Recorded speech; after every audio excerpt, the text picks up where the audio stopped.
Movie স্টোরির পক্ষ থেকে আজকে আমরা দেখতে চলেছি এসকেপ ফ্রম আলকাট্রাজ। 1962 সালের কোনো এক রাতের পৃথিবীর কোনো এক সুরক্ষিত জেল থেকে পালিয়ে যায় 3 ভয়ঙ্কর আসামি। এদের পালানোর কাহিনী শুনলে মনে হবে এসব কেবল গল্পেই সম্ভব, কিন্তু বিশ্বাস করুন, লোকগুলো এমনভাবে পুলিশের চোখে ধুলো দিয়েছিল যা গোটা বিশ্বের মানুষকে হতবাক করে দেয়। আর তাদের 3 জনের সেই জেল পালানোর ঘটনা নিয়ে পরবর্তীতে এসকেপ ফ্রম আলকাট্রাজ মুভিটি মুক্তি পায়। তো চলুন দেখে নেওয়া যাক শুধুমাত্র চামচ আর বুদ্ধি দিয়ে পৃথিবীর ভয়ঙ্কর জেল থেকে পালানোর ঘটনা। গল্পের শুরুতেই পুলিশ প্রচণ্ড বৃষ্টির ভিতরে মরিস নামক এক কয়েদিকে ধরে নিয়ে যায়। প্রথমে পুলিশরা একটা জাহাজে করে এই কয়েদিকে একটি দ্বীপে নিয়ে যায়।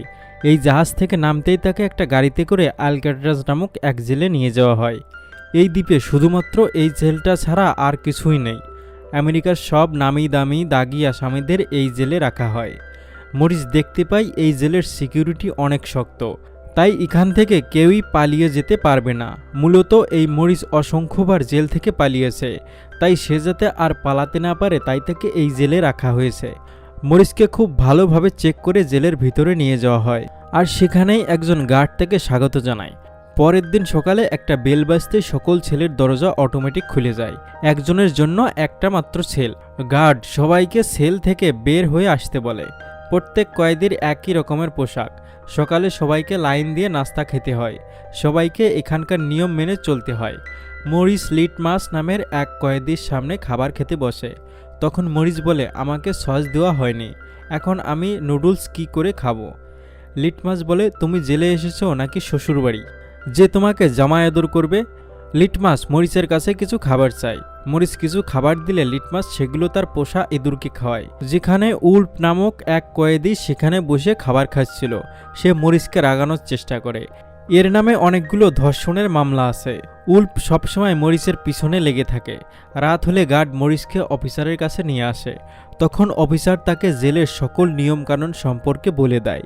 সে বলে, আমি জানি তুমি খুব ইন্টেলিজেন্ট, কিন্তু তোমার চালাকি কোনোভাবেই এই জেলে খাটবে না। আজ পর্যন্ত কেউই এই জেল থেকে পালাতে পারেনি, আর এখানেই সবকিছু আমার ইচ্ছেতেই হবে। যেমন তোমার সাথে কে দেখা করতে পারবে আর কে পারবে না সবকিছু আমি ঠিক করব। ইভেন তোমার সাথে 2 মাস পর একজন দেখা করতে আসতে পারবে। মাসে কতবার গোসল করতে হবে সেই সব কিছুই আমি বলে দেব। এই সময় মরিস সুযোগ বুঝে এখান থেকে একটা নেল কাটার চুরি করে নেয়। সেই নেল কাটার তার বইয়ের ভিতরে লুকিয়ে রাখে। পরের দিন সকালবেলা গোসল করার সময় উল্ফ মরিসকে বিরক্ত করে। এবার মরিস তাকে ছেড়ে কথা বলে না, সে তার আসল রূপ দেখিয়ে দেয়। উল্ফকে ধরে তার মুখের মধ্যে সাবান ঢুকিয়ে দেয়। এরপর গার্ড মরিসকে একটা লাইব্রেরিতে নিয়ে আসে একটা কাজ করার জন্য। এই জেলে যে যে কাজ করতে পারে তাকে সেই কাজের দায়িত্ব দেওয়া হয়। এখানে এসে মরিস ইংলিশকে দেখতে পায়, এবং ইংলিশ অনেক আগে থেকেই এখানে কাজ করছে, আর সে এখানে একজন সিনিয়র কয়েদি।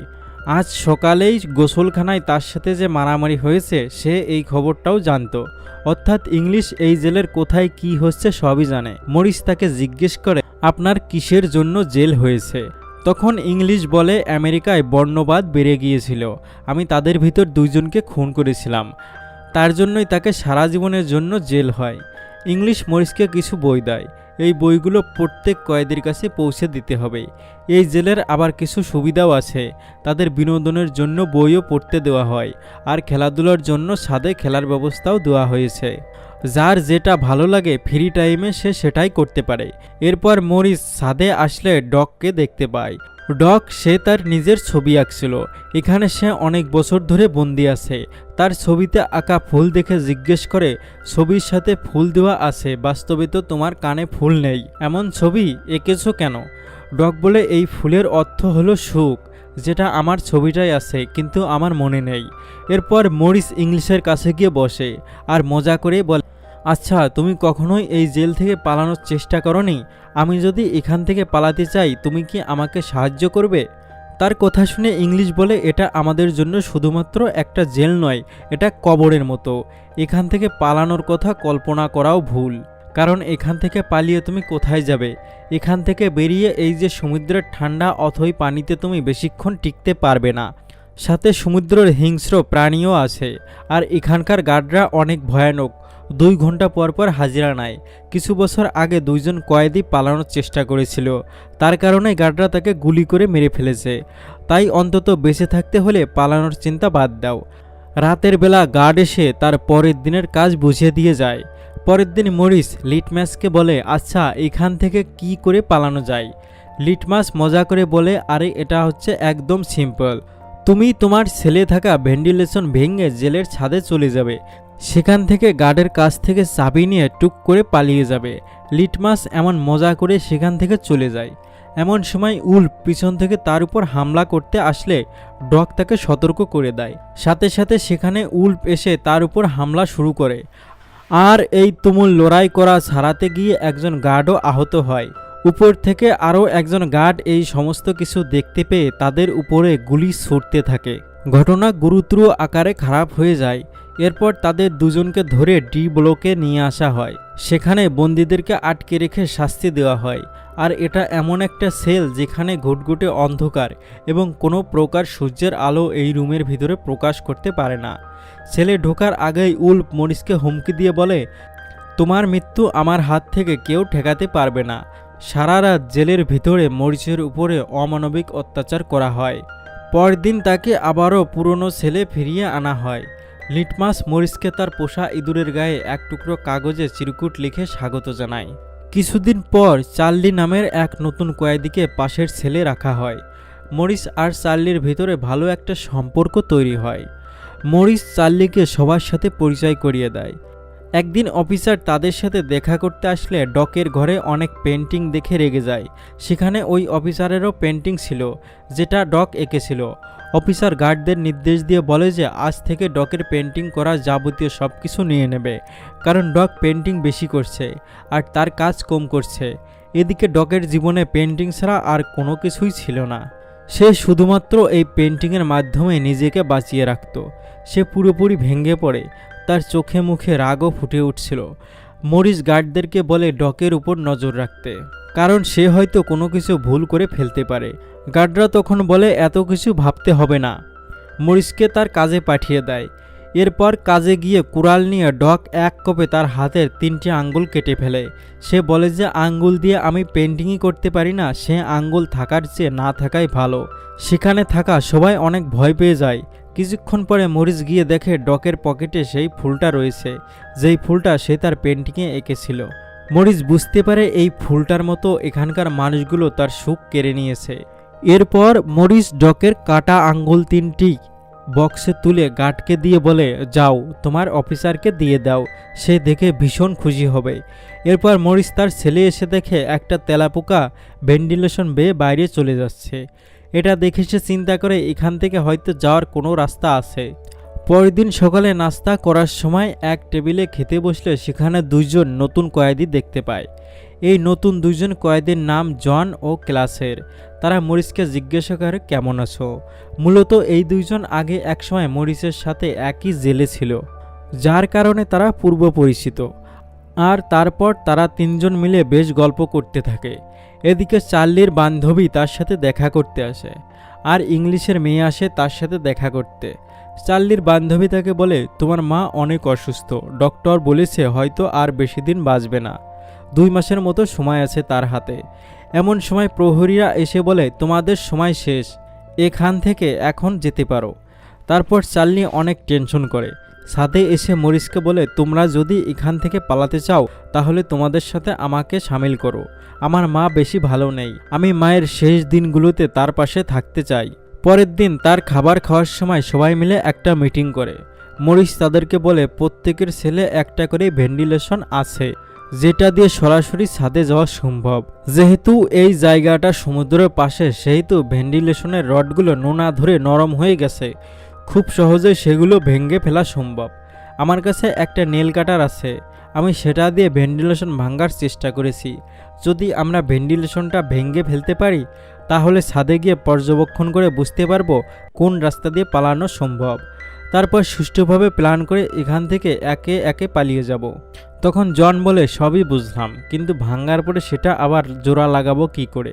নয়তোবা আমরা গার্ডের কাছে ধরা পড়ে যাব। মরিস বলে, লাইব্রেরি থেকে আমাদের যে ম্যাগাজিন বই পড়তে দিয়েছিল তার পেপারগুলো অনেকটা মোটা, আর আমরা যদি ওটাকে কেটে ভেন্টিলেশনের মতো এঁকে দিতে পারি তাহলে দূর থেকে বুঝতে পারবে না ওটা অরিজিনাল ভেন্টিলেশন নাকি আঁকা। আমাদের পালাতে হলে অবশ্যই রাতে পালাতে হবে।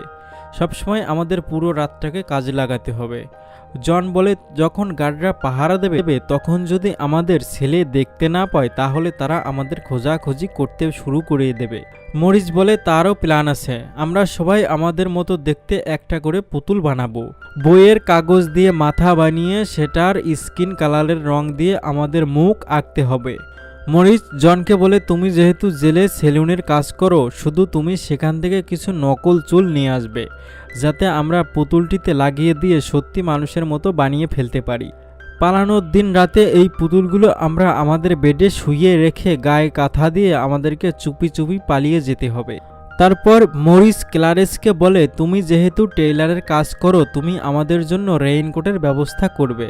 আমি যেভাবে বলে দেব তুমি সেইভাবে সেলাই করে আনবে। আমরা হাওয়া ঢুকিয়ে ওইটা লাইফ জ্যাকেট বানিয়ে নেব।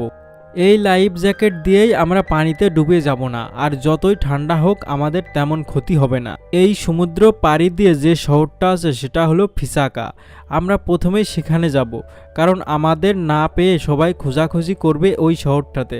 আমরা কষ্ট করে অ্যাঞ্জেল আইল্যান্ড নামে একটা দ্বীপে যাব, কারণ আমরা পালিয়ে যাওয়ার পর গার্ডরা প্রথমে সমুদ্র, তারপর ফিসাকে, তারপর আইল্যান্ড খুঁজবে। তারা এই পর্যন্ত যাওয়ার আগেই আমরা এখান থেকে পালিয়ে যাব। প্রতিদিন রাতে আমরা ভেন্টিলেশন খোদাইয়ের কাজ করব। যখন একজন কাজ করবে অন্যজন তখন গার্ডদের উপর নজর রাখবে। সেই দিন রাত থেকেই যে যার মতো ভেন্টিলেশন খোঁড়ার কাজ শুরু করে দেয়। মরিস যখন ভেন্টিলেশন খুঁড়ছিল তখন চার্জ বাইরে পাহারা দিচ্ছিল গার্ড আসে কিনা। নেইল কাটার খুব ছোট্ট হওয়ায় তাদের ভেন্টিলেশন খোঁড়ার কাজে তেমন ভালোভাবে এগোতে পারে না। পরের দিন খাবার খাওয়ার সময় মরিচের মাথায় একটা বুদ্ধি আসে। সে তার খাবার চামচটা জুতোর ভিতরে ঘষে ময়লা বানিয়ে গার্ডের ময়লা চামচ চেঞ্জ করে দিতে বলে। গার্ড তাকে একটা নতুন চামচ নিয়ে আসতে বলে। তারপর জন আর মরিস দুজন মিলে গার্ডের কাছ থেকে নতুন চামচ নিতে যায়। সেখানে জন গার্ডের সাথে কথা বলে আর মনোযোগ অন্যদিকে সরিয়ে দেয়, আর সেই সুযোগে মরিস সেখান থেকে 2টা চামচ সরিয়ে নেয়। রাতে ইংলিশ বই দিতে আসলে মরিস জিজ্ঞেস করে, এখান থেকে কি ঢালাইয়ের কোনো জিনিসপত্র পাওয়া যাবে? তখন ইংলিশ বুঝতে পারে মরিস এখান থেকে পালানোর জন্য মরিয়া হয়ে পড়েছে। তখন ইংলিশ বলে, আমি তোমাকে আগেই বলেছি এখান থেকে পালানো এতটা সহজ নয়। তুমি যেটা করছো ভুল করছো, আর এই ভুলের কারণেই তোমার জীবন চলে যেতে পারে। এত বছরে আমি জেল থেকে পালানোর চিন্তাও করিনি, আর তুমি এত জেদ করছো, না জানি কোন অঘটন ঘটবে। ইংলিশের এসব কথায় মরিস কোনো কিছু মনে করে না। পরের দিন খাবার খাওয়ার সময় মরিস লিটমাসকে ইঁদুরের জন্য খাবার নিয়ে তার থেকে ম্যাচের বক্স চেয়ে নেয়। লিটমাস রাজি হয়, তার ম্যাচ মরিসকে দিয়ে দেয়। এরপর মরিস নেল কাটারের হ্যান্ডেল খুলে চামচের সাথে আঙ্গুলের তাপ দিয়ে জ্বালিয়ে একসাথে জুড়ে দেয়। তারপর এটা কাজে লাগিয়ে সে তার রুমের ভেন্টিলেশন ভাঙার কাজে ব্যবহার করে। চার্লি তার কাজ অনুযায়ী পাহারা দিতে থাকে। যদি কোনো গার্ড এদিকে আসে তাহলে সে সিটি মেরে সাবধান করে দেবে। আর সে পাহারা দিতে দিতে চোখ লেগে যায়। হঠাৎ সেখানে একজন গার্ড চলে আসে। ভাগ্যক্রমে তার ঘুম ভেঙে যায়, কিন্তু টেনশনের কারণে চার্লি সিটি বাজাতে পারছিল না। তখন সে হাতের কাছে থাকা কিছু একটা ফেলে দেয়, যার শব্দ পেয়ে মরিস সতর্ক হয়ে যায় আর ভেন্টিলেশন থেকে সেখানে শুয়ে পড়ে। গার্ড এসে তাকে জিজ্ঞাসা করে, তুমি কি এখানে কিছু পুড়িয়েছো? তোমার রুম থেকে গন্ধ আসছে। মরিস বলে, স্যার, আপনি এখানে থাকার ফলে সিগারেট খাওয়ার সাহস কে করবে? আর আমি তো কোনো গন্ধ পাচ্ছি না। গার্ড খুশি হয়ে চলে যায়, কারণ সে ভাবে কেউ তো তাকে সম্মান করে। গ্রিল কাটার জন্য এখন ধারালো কিছু প্রয়োজন, যার কারণে সে পরের দিন কাঠ কাটার জন্য কাজ করতে গিয়ে ছুরির মতো ধারালো একটা ব্লেড তুলে নেয়। তখন চার্লি তাকে বলে, মেটাল ডিটেক্টর এড়িয়ে তুমি কিভাবে এটি বাইরে নিয়ে যাবে? মরিস বলে, সেটা আমি বুঝে নেব। মরিস বাইরে আসলে দরজায় মেটাল ডিটেকটিভ ব্যস্ত থাকায় গার্ড তাকে ধরে ফেলে। গার্ড তাকে জিজ্ঞাসা করে, এটা নিয়ে যাচ্ছ কেন? কাপড় শুকানোর জন্য এটা নিয়ে যাচ্ছিলাম। গার্ড বলে, বেশি চালাকি করার চেষ্টা করো না, এটা আমার কাছে দিয়ে দাও। গার্ড তার কাছ থেকে মেটালটা সম্পূর্ণ চেক করে পাঠিয়ে দেয়। মূলত মরিস সেখান থেকে একটা মেটাল চুরি করেনি, করেছিল 2টা। একটা সে জুতার তলায় আর একটা হাতে করে নিয়ে আসে, যেটা গার্ডের কাছে ধরা পড়ে যায়। সেই মেটাল দিয়ে ভেন্টিলেশন কাটতে সক্ষম হয়। তারপর কাগজ দিয়ে মাথা তৈরি করে সেখানে রেখে ছাদে চলে যায় পর্যবেক্ষণ করার জন্য। গার্ড চার্লিকে জিজ্ঞাসা করে, আজ তোমার বন্ধু অনেক আগেই ঘুমিয়ে পড়েছে। চার্লি অনেক ভয় পেয়ে যায়। সে বলে, স্যার আজকে মরিস অনেক ক্লান্ত, তাই সে আগেই ঘুমিয়ে পড়েছে। এমন সময় গার্ডের হাত থেকে লাঠিটি পড়ে যায়। সে লাঠিটা তুলতে গিয়ে দেখে মরিসের চুল আজ খুব অদ্ভুত দেখা যাচ্ছে। সে তখন মরিসের মাথায় হাত দিতে যায়। চার্লি তো পুরোপুরি ভয় পেয়ে যায়।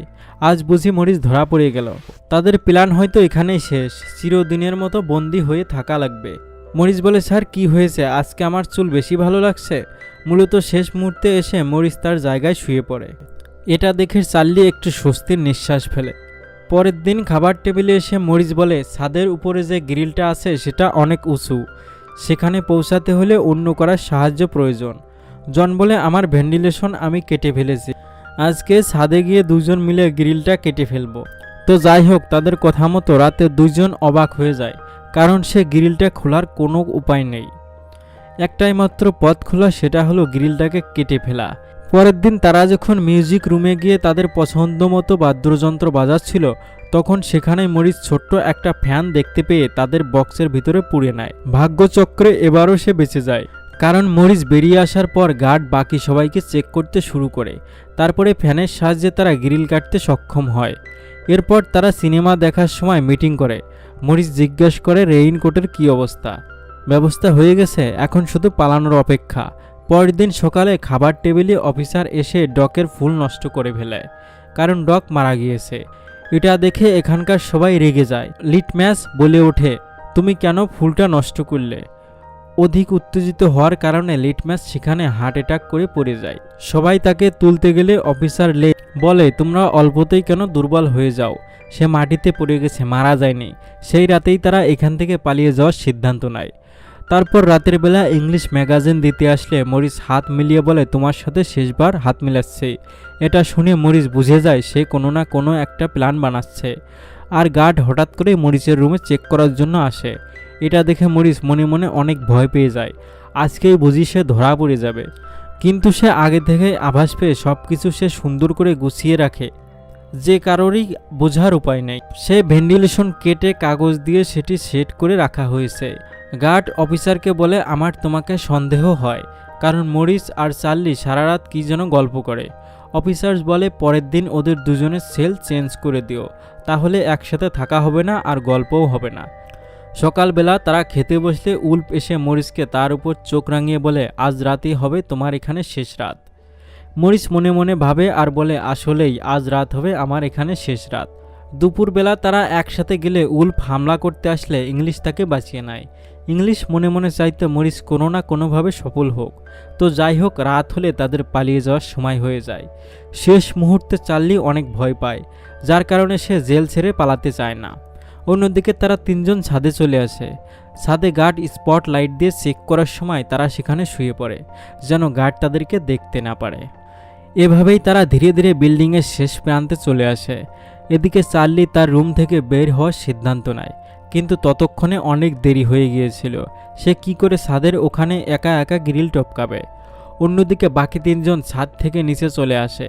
সেখানে তারা কাঁটাতারের একটি বেড়া দেখতে পায়। এবার তারা একে একে তারা তিনজন সেই বেড়া পার হয়ে ওপারে চলে যায়। এখন তাদের সামনে ঘন একটা জঙ্গল পাড়ি দিতে হবে। হঠাৎই তারা জঙ্গলের মাঝখানে একজন গার্ডকে দেখতে পায়। তারা খুব ভয় পেয়ে যায়। গার্ড তাদের দেখার আগেই তারা লুকিয়ে পড়ে। তারপর তারা সমুদ্র প্রান্তে চলে আসে। তারপর তারা রেইনকোট দিয়ে বানানো লাইফ জ্যাকেটে তাদের মুখের হাওয়া দিয়ে ফুলাতে থাকে, আর এটা পরে তারা সাঁতরাতে থাকে। পরের দিন সকালবেলা গার্ড প্রতিদিনের মতো সেল চেক করতে আসে। চার্লি তার সেলে দাঁড়িয়েছিল।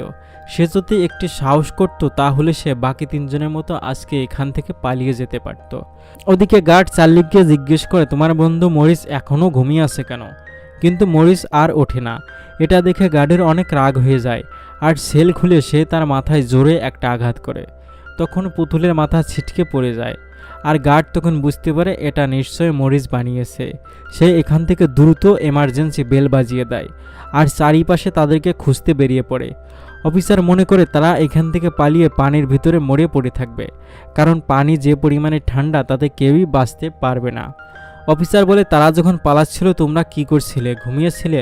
এত দিন ধরে এত কিছু হলো, তোমরা কিছুই জানো না, কিছুই বুঝতে পারোনি?